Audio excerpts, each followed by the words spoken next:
You're not supposed to be here, Cha Donghyun said, blocking the doorway, his voice pitched carefully between confusion and warning.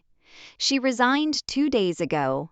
I have the letter. Grace Kim stood in the hallway with her therapy bag still on her shoulder, utterly bewildered. I didn't resign anything. I have a session with Mr. Cha in 10 minutes. It's on my calendar. Behind Donghyun, through the half-open door, she could see Cha Jin-woo sitting rigid in his wheelchair, staring at the exchange with an expression that shifted, in the space of a single breath, from confusion to something far colder. Donghyun, Jin-woo said quietly. Let her in. Now.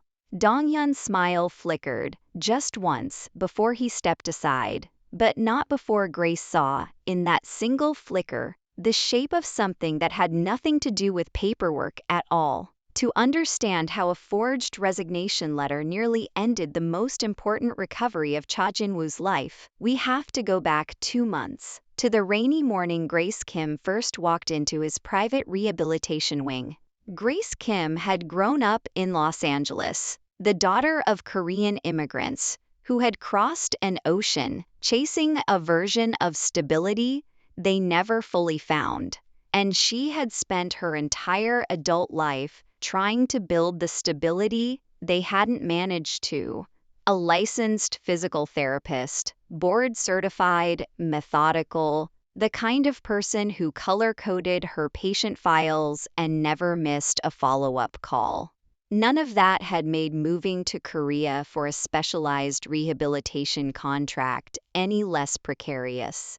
She had taken the position at a private clinic in Incheon 18 months earlier, drawn by the pay, the specialized spinal rehabilitation caseload, and, if she was honest with herself, a quiet curiosity about the country her parents had left decades earlier and rarely spoke about.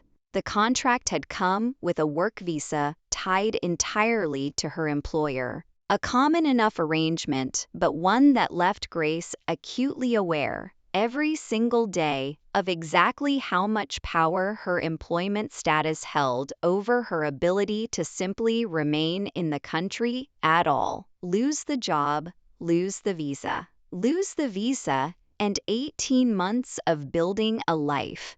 An apartment she'd finally decorated properly, a small circle of friends, a rhythm to her days she'd come to genuinely love, could unravel within weeks. You worry about that visa like it's a ticking bomb, said Yoon Jia, a fellow expat and physical therapist who had become Grace's closest friend since arriving, meeting her most weekends for the kind of decompressing dinners that made the isolation of foreign life feel survivable. You've never even had a bad review. What exactly are you so afraid of? I'm afraid of things I can't control, Grace said honestly, tracking her patient caseload notes on her laptop with the same meticulous care she brought to everything. A visa depends on paperwork, on an employer's goodwill, on rules that can change without warning. I've built my whole life on being too competent to lose, because competence is the only leverage I actually have here. It was through a specialized placement agency, 2 months before that hallway confrontation upended everything, that Grace was offered a private contract unlike anything she'd handled before. Full-time rehabilitation work for a single, high-profile client recovering from a serious spinal injury, discretion required above all else, compensation generous enough to make the risk of leaving her clinic position feel, after careful calculation, worth taking. She had no idea, walking into the private estate for her first session, that the client's injury had come from an assassination attempt or that the logistics company whose name appeared on her contract was, beneath its shipping manifests and warehouse operations, the front for one of Incheon's most powerful and dangerous organizations. She simply saw a man in pain, refusing to admit how much, and went to work the way she always had, carefully, methodically, without flinching. Cha Jinwoo had run his family's logistics empire across Incheon's ports for 9 years, inheriting an operation that moved shipping containers by day and considerably less legal cargo by night, built on a foundation of controlled fear and absolute, unquestioned authority. 4 months before Grace's first session, a rival organization's hired shooter had put 2 bullets into his lower back during what should have been a routine warehouse inspection, an attack that had left him alive, but with a spinal injury serious enough that his surgeons had, in careful, hedging medical language, been unable to guarantee he would ever walk unassisted again. For a man whose entire authority depended on projecting absolute, unshakable control, the injury was catastrophic in ways that went far beyond the physical pain. Jinwoo understood with brutal clarity exactly what happened to organizations when their leaders showed weakness. Rivals circled, internal factions calculated succession, and men who had bowed out of fear rather than genuine respect began quietly recalculating where their loyalty actually belonged. No one outside this room learns the full extent of the injury, Jinwoo told his small circle of most trusted lieutenants, in the recovery facility his organization owned outright. Precisely so, no hospital record could ever confirm the severity to anyone searching for it. As far as the organization knows, I'm recovering from a minor injury and will resume full operations within weeks. It was a lie he maintained for months, at considerable cost to his own recovery, pushing through physical therapy sessions too aggressively, refusing pain management that might dull his sharpness in meetings, insisting on attending business discussions from his wheelchair with a posture so rigidly controlled it left him exhausted and in agony by the end of most days. You're going to re-injure yourself trying to prove you're not injured, his cousin, Cha Dong-hyun, told him once, with what appeared at the time to be genuine concern. Dong-hyun had grown up alongside Jinwoo, had served as a trusted advisor within the organization for over a decade, and Jinwoo, exhausted and in pain, had taken the concern at face value, grateful for what felt like one of the few honest voices left in a household, suddenly full of careful, watchful eyes. What Jinwoo did not yet understand was that his rule, "No one sees me weak, no one helps me, no one pities me, because pity from this world is simply patience waiting for an opening," had left him dangerously isolated at precisely the moment he most needed people around him he could actually trust, and that the one relative he'd let closest during his recovery had begun, quietly, to see the injury not as a tragedy to help him survive, but as an opportunity he had spent years secretly wishing for. He did not yet know that a physical therapist from Los Angeles, hired for her competence and nothing else, was about to become the only person in his household whose care for him carried absolutely no hidden calculation at all. Grace's first 8 weeks with Jinwoo passed in the careful, methodical rhythm she brought to every difficult case. Assessment, incremental progress, small adjustments to a treatment plan built around a patient who fought her recommendations at every turn out of sheer, stubborn pride.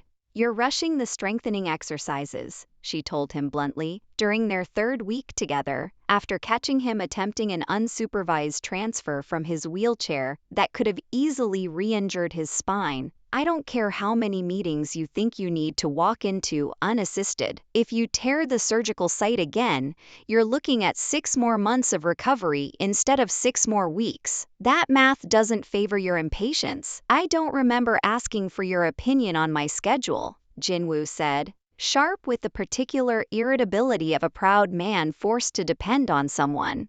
"You didn't," Grace said, unbothered, adjusting his positioning with brisk, professional hands. "But you're paying me to keep you functional, not comfortable, and right now those are different goals." It became, over the following weeks, its own strange, steady rhythm of trust, built not through flattery, which Jinwoo had learned to distrust instinctively from everyone in his household, but through Grace's flat, consistent refusal to either coddle him or perform deference she didn't feel. The morning everything nearly unraveled began exactly like any other. Grace arriving for her scheduled session, therapy bag over her shoulder. only to find Donghyun blocking the hallway outside Jinwoo's private wing, informing her, with careful, practiced regret, that her services were no longer needed, that she had resigned 2 days earlier, effective immediately, and that her final paycheck and severance documentation would be mailed to her registered address. "I didn't resign," Grace said, genuinely baffled, checking her phone calendar as though it might explain the discrepancy. "I have a session in 10 minutes. It's right here on my schedule." "There's clearly been some confusion," Donghyun said smoothly, already there to be any awkwardness. "I'm sure the agency can sort out the paperwork mix-up on their end." It was Jinwoo's voice, sharp and immediate from inside the room, that stopped the entire exchange cold. "Donghyun, let her in, now." Donghyun's carefully composed expression flickered, just once, just barely, but enough that Grace, standing frozen in the hallway, registered something underneath the smoothness that had nothing to do with a simple scheduling error. Inside, Jinwoo stared at his cousin with an intensity that made the room feel considerably smaller. "Explain the resignation letter," he said quietly. "There's been a misunderstanding," Donghyun began. "Explain it anyway," Jinwoo said. And something in his voice told Grace, watching this exchange with growing unease, that she had stumbled directly into the middle of something far larger than a missed calendar entry. The resignation letter, when Jinwoo finally located and examined it that afternoon, bore Grace's name, a signature that resembled hers closely enough to pass a casual glance, and language stiff enough that Grace, reading it herself moments later, felt a cold, creeping unease settle into her stomach.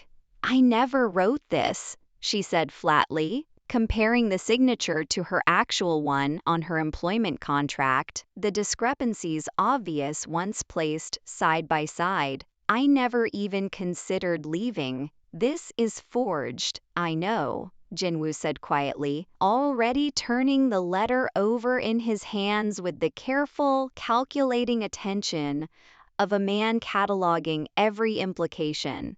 "Which means someone in this household decided your continued presence in my recovery was a problem worth removing, badly enough to forge a legal document, rather than simply have an honest conversation about it." Donghyun, summoned back to explain further, offered an increasingly thin story about a miscommunication with the placement agency, an assistant's error, a paperwork mix-up he'd take full responsibility for correcting. A story Jinwoo accepted, for the moment, with visible skepticism rather than open accusation, unwilling yet to confront his cousin directly without more than a suspicious coincidence to work from. Grace stayed. The sessions resumed, but something in the household had shifted, subtly, in the days that followed. A wariness in how Grace moved through spaces she'd once walked through without concern. A new attentiveness to who came and went from Jinwoo's private wing and when. It was during one of these sessions, weeks later, that Grace refused, for the first time, to be handled the way Jinwoo's staff often handled sensitive matters around him. He had, in a moment of frustration after a particularly difficult exercise set, snapped at her that she should simply do her job and stop offering opinions about things beyond her expertise. A comment Grace recognized immediately as pain and humiliation wearing the mask of irritation, but refused to simply absorb without response. "I'll keep offering my professional opinion about your recovery, because that's literally what you're paying me for," she said evenly, not backing down. "But if you're asking me to also pretend I didn't notice a forged resignation letter with my name on it, or that someone in this house apparently wanted me gone badly enough to fake legal documents, then no. I don't do quiet compliance when something's clearly wrong. Not even for a client who signs my paychecks." Jinwoo, surprised by his own reaction, found himself relieved rather than offended by the pushback. A small, strange relief he hadn't expected to feel. That evening, staying later than usual to adjust his exercise plan for the following week, he told her something he had never told anyone in his household outside his most trusted lieutenants. "The men who shot me," he said quietly, staring at the exercise equipment rather than at her. We're hired by a rival organization that's been circling my territory for years. I've always assumed the attack came entirely from outside. But lately, I've started wondering if someone inside gave them the opening they needed, the exact timing, the gap in security, the kind of detail only someone close to me would have access to. He looked up. You're the only person in this house right now whose care for my recovery I don't have to second guess for a hidden motive. I don't know enough about your world to have a motive beyond your spine healing correctly, Grace said honestly. That's the whole calculation, as far as I'm concerned. Cha Dong-hyun had served as Jinwoo's trusted advisor for over a decade, present at every major decision, privy to nearly every internal secret the organization held.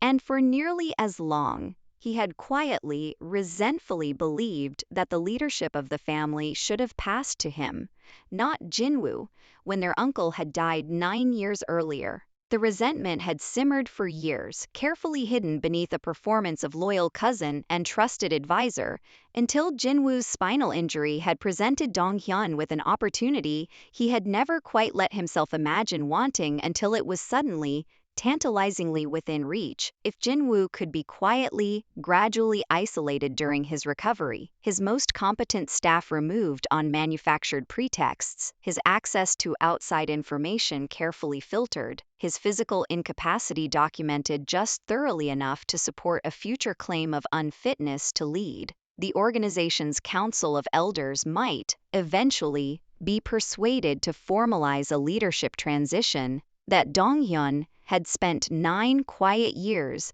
believing was rightfully his all along. Grace's arrival had complicated the plan considerably. Her steady, competent presence had begun, slowly, to counteract exactly the kind of isolation Dong-hyun had spent months carefully engineering, restoring Jinwoo's physical function faster than Dong-hyun had anticipated, and worse, giving Jinwoo a trusted, clear-eyed presence in his recovery who noticed things, asked questions, and refused to simply accept convenient explanations at face value.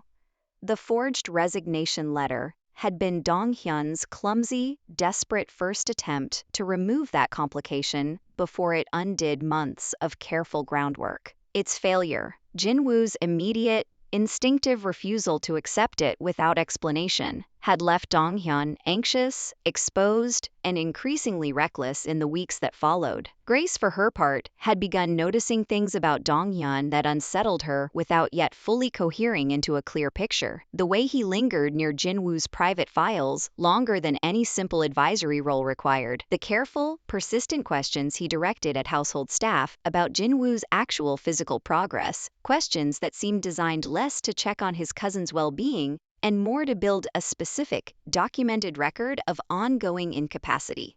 He asks the staff a lot of very specific questions about how much you can actually do versus how much you claim to be able to do, she mentioned to Jinwoo cautiously during one session. I don't know your family's history well enough to say if that's normal concern or something else. Jinwoo's expression sharpened. The same careful stillness Grace had learned meant he was calculating something dangerous. Keep noticing, he said quietly. It happened 3 weeks later, entirely by accident. Grace had gone into the estate's administrative office to file an updated treatment schedule and found, tucked into a folder of routine household paperwork, that Dong-hyun had left open on a desk he thought was unoccupied, a series of drafted documents that made her blood run cold. A formal petition to the organization's Council of Elders, requesting a review of Jinwoo's continued fitness to lead based on documented evidence of significant, ongoing physical incapacity following his injury, alongside a carefully compiled timeline that misrepresented Jinwoo's actual recovery progress as far more severe and stagnant than Grace's own clinical notes showed it to be. She photographed the documents with trembling hands, replaced the folder exactly as she'd found it, and left the office with her heart pounding the entire walk back to Jinwoo's wing. That evening, she told him everything, careful and precise, describing exactly what she'd seen and where. Jinwoo went very still, the particular stillness Grace had come to recognize as danger calculating itself behind his eyes. "He's petitioning the council," he said quietly, "using a version of my recovery that isn't even accurate." 2 days later, everything accelerated at once. A car Grace didn't recognize idled too long outside her apartment building, and when she left the following morning, 2 men attempted a clumsy, hurried grab near the entrance. Dong-hyun's own desperate improvisation, Grace would later understand, a panicked attempt to remove the one witness whose accurate clinical documentation threatened to expose his manipulated timeline before the council petition could proceed. Grace fought harder than either man expected, driving her keys hard into one attacker's hand and screaming loud enough that Jinwoo's security detail, quietly assigned to watch her building since the night she'd flagged Dong-hyun's strange questions weeks earlier, arrived within 90 seconds, subduing both men before the car could pull away. She was shaking, bruised at the wrist, unharmed but deeply rattled, when Jinwoo arrived, wheelchair notwithstanding. Faster than anyone expected a man in his condition to move, his usual careful composure entirely gone, replaced by something raw and furious that Grace had never seen on him before. "Dong-hyun," he said, the name landing like a verdict. Jin-woo called a formal meeting of the organization's council 2 days later, calmly, without revealing what awaited the room, and Dong-hyun arrived composed, confident in his carefully constructed narrative, entirely unaware of how thoroughly his own petition had already been dismantled. "Before we discuss my cousin's petition regarding my fitness to lead," Jin-woo said, addressing the assembled elders, "I want to discuss the actual clinical record of my recovery, compiled and time-stamped by a licensed physical therapist whose documentation predates and directly contradicts every claim in that petition." He nodded to Grace, seated near the wall, who produced a bound file of her own careful, meticulous notes. "And I want to discuss a forged resignation letter and an attempted abduction 2 nights ago, both connected to the same person who authored this petition." Dong-hyun's composure cracked instantly. "Jin-woo, this is a misunderstanding. The petition was simply due diligence on behalf of the family's stability. Due diligence doesn't require forging a therapist's resignation," Jin-woo said, voice flat and cold, "and it certainly doesn't require sending men to grab her off the street when she noticed your timeline didn't match reality." He laid the documents across the table, methodical and unhurried. 9 years of quiet resentment. "Dong-hyun, I understand it, in a way. I'm not sure I ever fully earned your loyalty the way I assumed I had. But you chose to manufacture a crisis instead of simply talking to me, and that choice cost someone who has done nothing but help me heal nearly her safety, possibly her life." Grace stepped forward then, not out of fear, but out of the same steady instinct that had made her question the forged letter the moment she'd seen it. "My clinical notes are already with the council's independent physician for verification," she said quietly. "They'll show exactly how much progress has actually been made against whatever timeline was submitted in that petition." Dong-hyun's face collapsed entirely, the last of his composure gone. Jin-woo's justice when it came was precise rather than violent.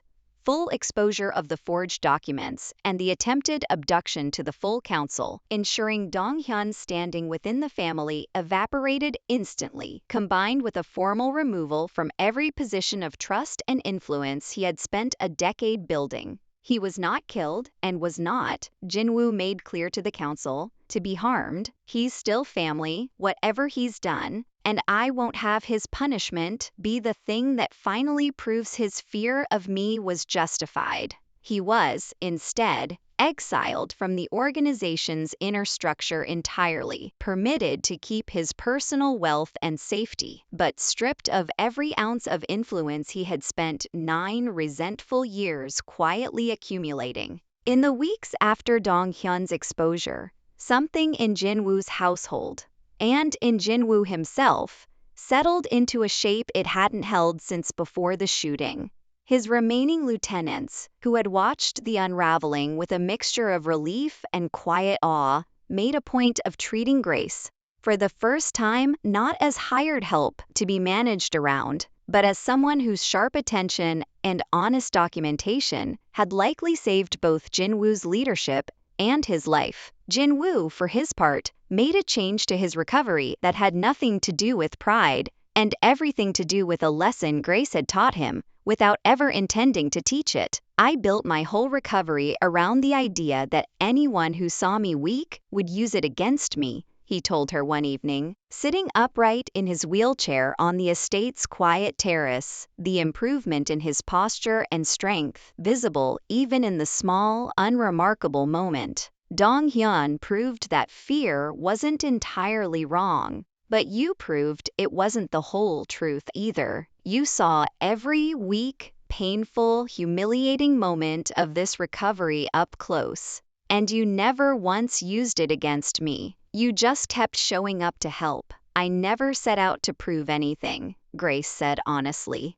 I just did my job and refused to pretend a forged letter wasn't a problem when it clearly was. That's all this ever was from where I was standing.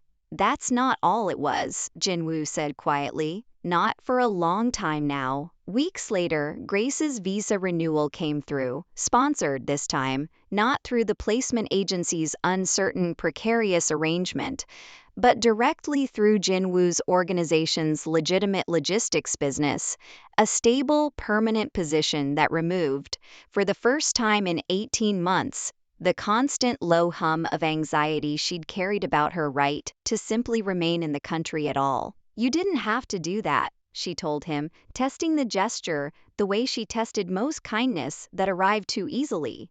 I know, Jinwoo said. I wanted to.